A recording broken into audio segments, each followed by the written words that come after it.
So దీనిలో ముందుగా rangoli competition సంబంధించి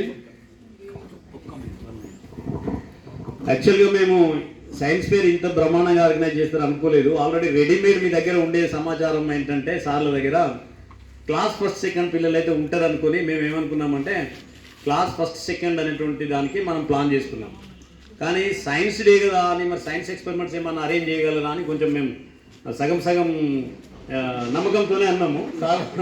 అంటే సార్లు అనుకున్న లెవెల్ కంటే బాగా ఆర్గనైజ్ చేశారు కాబట్టి ప్రోగ్రామ్ ఇంకా మంచిగా అయిందని నేను నా భావన. ఫ్యూచర్లో ఇంకా ప్రోగ్రామ్ చేద్దాం. ఫస్ట్ ఏంటంటే సైన్స్ ఫేర్స్ కానీ ఇవన్నిటితో పాటు ఖచ్చితంగా బాగా చదవాలి. క్లాస్ ఫస్ట్ అంటే అందరూ ఫస్టే ఉంటారు అసలు యాక్చువల్గా, కానీ ఏదో మార్కింగ్ ఆ గ్రేడింగ్లో ఫస్ట్కి పోతారు. కానీ నెక్స్ట్ ఇయర్ నేను ఫస్ట్ అని వచ్చే విధంగా ఉండాలి. అన్ని క్లాసులలో కూడా ఫస్ట్ సెకండ్ ఫస్ట్ తీసుకోండి, తర్వాత సైన్స్ ఫేర్ ఇవ్వండి, తర్వాత ఈ curricular extra curricular first class first second ఇవ్వండి. అది చెప్తున్నాను. సార్ సూచన మేరకు ఏదేమైనా అల్టిమేట్గా క్లాస్ ఫస్ట్ అనౌన్స్ చేయమని చెప్పారు సారు. దాని ప్రకారమే వెళ్దాం sir. Thank you sir. Videos వస్తాను, ఫొటోస్